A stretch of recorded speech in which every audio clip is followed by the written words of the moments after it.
INFOCOM 2015 Connected World.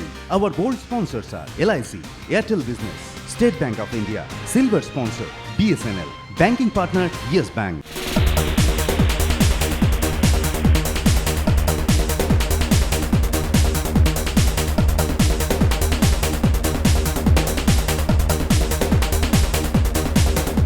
INFOCOM, India's top business technology leadership exposition, bringing together one of the largest congregations of ICT professionals, corporate leaders, academics, visionaries, and policymakers in the country.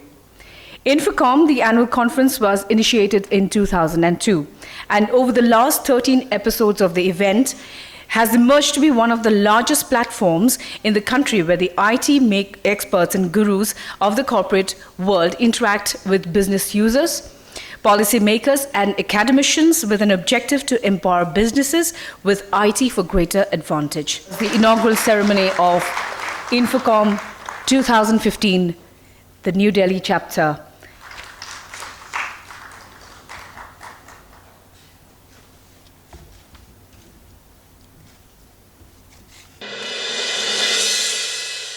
It is a good initiative by the ABP group. This interaction needs to become more frequent so that all of us can benefit. Let me unfold before you my own vision, and obviously that's the Government of India's vision, about the vision of digital India. If I see in the last nearly 25 years, there are 3 programs an initiative which is straight away come to my mind. The first and foremost is the arrival of computer in India. I remember the arrival of computer became a subject of great debate from the left to the right, to the center as well, that computer will eat into jobs, which will create monotony in the country. And how can bullock cart and computer coexist together? What happens now is history. The second was the arrival of mobile phones. I remember when the mobile phone was in its infancy. We used to have this big a mobile which used to tear away the pockets of your kurta. You have to keep on holding in the hand. And the incoming call was 16 rupees per minute, and you just had to disconnect it. कि मैं आपसे landline से बात करता हूँ. It began from there. How we have traveled so fast. The third issue of transformational initiative is the National Highway Program. I always say, what is the mindset of the people of India? The mindset is, they first observe a technology. Then they patiently see the results of its application. And once it becomes successful, they adopt it wholehearted. And being an activist from my student life, and having been in charge of about 8 states of India on behalf of my party, I have seen the evolution of India very intimately. I remember it was mid-80s. I was going to Patna High Court, where I used to practice initially. There was a big commotion around Patna High Court. I said, what has happened? A young girl was driving a scooter. It was the big news. I said, what's so big about it? And today I see in the remotest part of India, a young girl driving her grandmother as a pillion rider on a motorcycle or scooter. That's how India changes. We all know this opportunity of the connected world is very big, it's growing very fast. The scale, scope, and speed is just phenomenal. Banks and everything, the flows are so connected because of the internet, because of the broadband and fast connections. These are making big impacts, both positive and negative.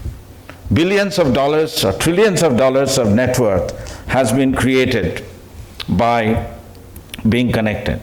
I want to share with you the Digital India vision of the Honorable Prime Minister As you know, on 1st of July, this program was launched in Delhi and throughout the country. After 1st of July, we had a Digital India Week, which concluded on 7th of July. And we had programs in Delhi on 1st of July in state capitals, in districts, in blocks, in panchayats and villages. So there have been a whole range of programs.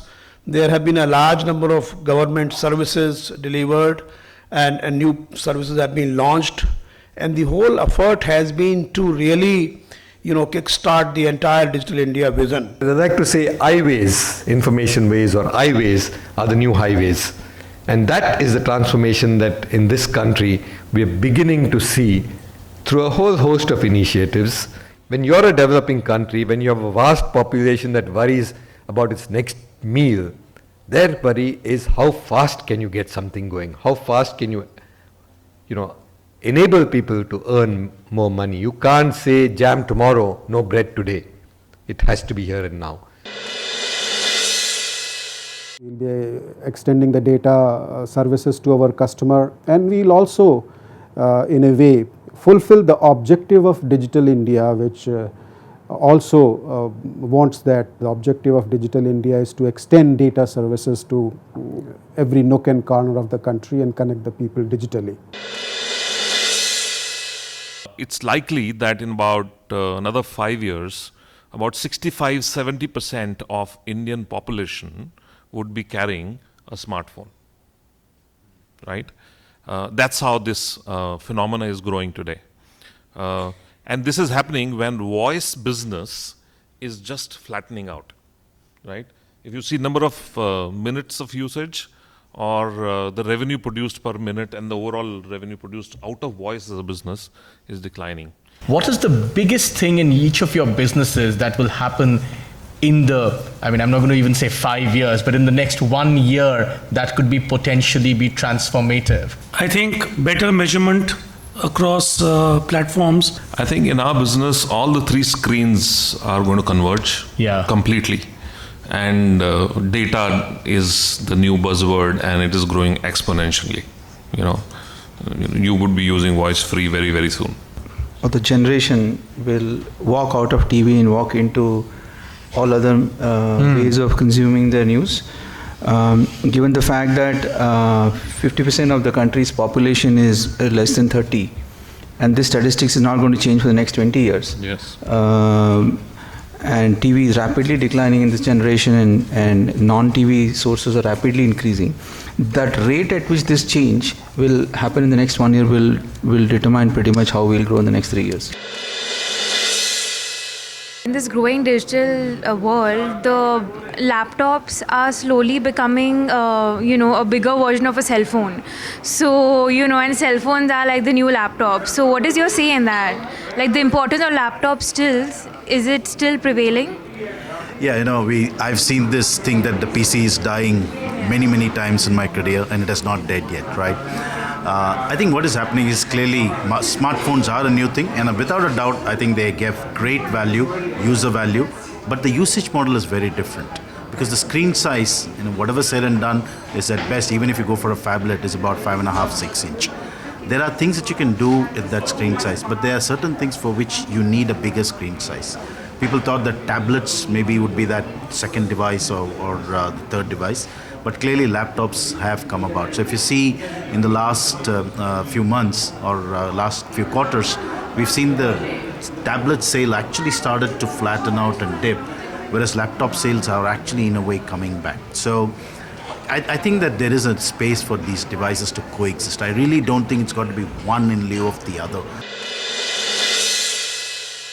Did technology in a particular way help you more in that? Did you work out, say, a Ricky Ponting or a Michael Clark more because you had X, Y, Z aids, where you had the analyst with you at your disposal. You could spend time with him in the team room or in the hotel, go to his room.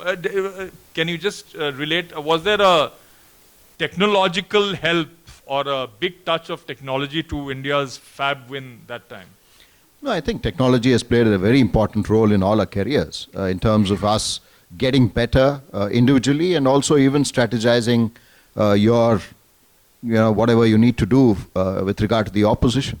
And that's exactly what happens in team meetings, or prior to team meetings, or prior to even actually preparing for the event itself, where you sit down with the bowlers, you look at the opposition's batsmen, and then figure out what are the best methods to get them out, what are the best methods to keep them quiet, and which areas are they vulnerable, which bowler are they likely to get out.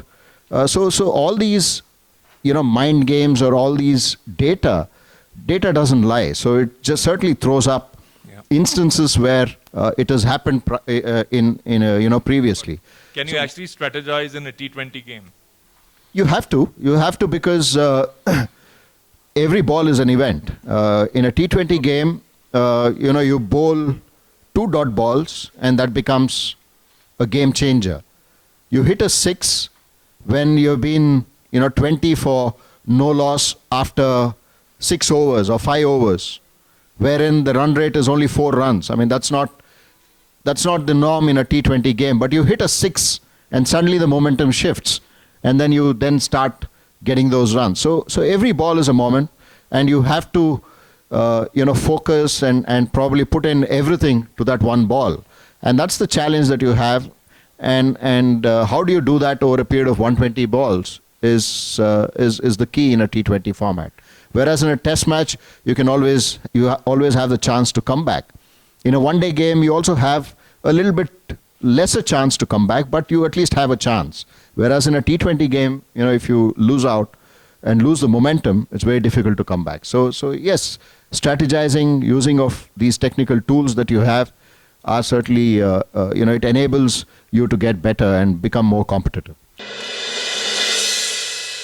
I want to start by asking you at the policy level, there are a couple of things. There is a global crisis with what's brewing in the European Union, with what's happening in China, and within that, I think your ministry is going to play a very crucial role in steering the economy through this. But I'm going to start off by talking about your big investment push. Yesterday you announced a composite cap to ease up the entire foreign investment flow into corporates. What is the rationale for that? And is this the first step, ma'am, before you actually start looking at far deeper changes going forward? Well, this is not certainly the first step. It's a commitment which the finance minister had made in the budget. Sure. We are only fulfilling that. And I think it's a very important step, because as it is investment were coming in, you would have it in the name of FII or FDI or any other. And under each of them, you've had certain caps, 23% under FII, something else, and some other. Other than that, you also had a sectoral cap, which is just determined by the FDI policy of the country. Very interesting that we are seeing such a lot of investment in the entire mobile handset manufacturing space and defense. How big is the land acquisition piece, just to get the industry back onto investment mode? No, I think clearly land is a critical part of any infrastructure that you build out. And you need contiguous land, you need land with the right level of infrastructure that comes around it. So industries always will need land in any of the new greenfield investments that come out. Policemen carrying those handheld devices and they cut the challan. What they have recently done is they have integrated their system, the challan system, with the motor vehicles database. They have integrated it with the banks, and they have integrated it with the insurance companies. So in one shot, just by entering the details of the driver or the vehicle, they automatically get on the screen whether the vehicle is insured, whether the tax has been paid, whether it is something which are there any pending cases. Now that kind of an integration is really bringing about a completely different experience, both for the police person as well as for the the driver of the vehicle. If you look at the ecosystem, the demography, and the way the entire country and more specifically the Asia Pacific is growing, you see that the digital is one of the most critical factors that will drive these countries, and specifically India with the kind of demography and the population which we have. So give you an example. India has, both Asia Pacific and India has one of the largest followers of Facebook in the world. It has one of the largest mobile penetration in terms of absolute numbers. Smartphones, for example, one of the largest penetration, and this has all happened in a very, very short time. We are having almost 5 million new addition to e-commerce every year right now. So the kind of things which are happening in India right now, the whole ecosystem is ready for that. But obviously there has to be a lot of investments that has to go in. There has to be a lot of execution that has to go in. There has to be partnership between government, the private players, and the people who are communicating with the customers, and so on and so forth. I'd like to share the concept of Make in India. Make in India is a new government program to boost manufacturing in our country. Its main intent is to help bring more investment and to help in capital formation within the country. So I feel it has a couple of pillars, but one pillar what I feel is a new mindset, and I'd like to just share a few thoughts on that. See, both the government and the private enterprise needs to reboot their mindset. And the key to success, the new mindset is the key to success of Make in India. This is the power of equity. Something equity, as a promoter, you are not going to share your business income. You are going to run your business as usual, whether you are an unlisted entity or you are a listed entity. But you are creating wealth, and wealth in numbers of 105 lakh crores, $1.5 trillion. So we've decided to focus on 4 things. One is smart cities, the smart urbanization. One is green economies. The third one is social entrepreneurship. And the fourth thing is culture and tourism. So I want to talk about this entrepreneurial ecosystem in context of these fields. One, to sort of be in the center of the panel, to bring it back to the ecosystem. We think an ecosystem is anything such as an individual, organization, institution that helps support the entrepreneur and make them succeed. So that's sort of our vision of the ecosystem. Skilling India and Make in India go hand in hand. Make in India to create growth and job opportunities. Skilling India has to be aligned so that enough skilled people are available for those jobs. I find that this is one of the very few conferences which is really, very inclusive in terms of its participation, the government, the academia, and the industry. I'm very happy that women are being awarded and recognized through these awards for the human service that they have done.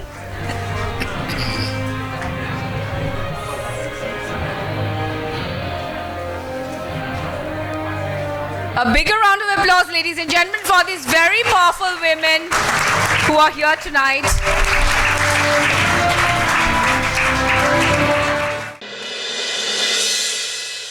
We are actually very delighted to have with us Srimati Arundhati Bhattacharya, Chairman, State Bank of India, and we would like to felicitate her with the INFOCOM 2015 Woman of the Year Award for being the most inspirational leader. I must say I'm deeply honored to be given this particular award, and more so because I received it from another woman achiever. This is the Minister for Commerce, Mrs. Sitaraman. She also has been leading from the front. She herself has been doing a number of things to which we look up to. And the only thing that I can say is I think ABP has been taking these initiatives to bring women's issues to the fore. It's important to do it. 50% of the nation is women, but we don't see that many women in public life. And I hope that as days go by and as the younger generation comes to the fore, we see more and more of them taking their rightful place in society. Thank you.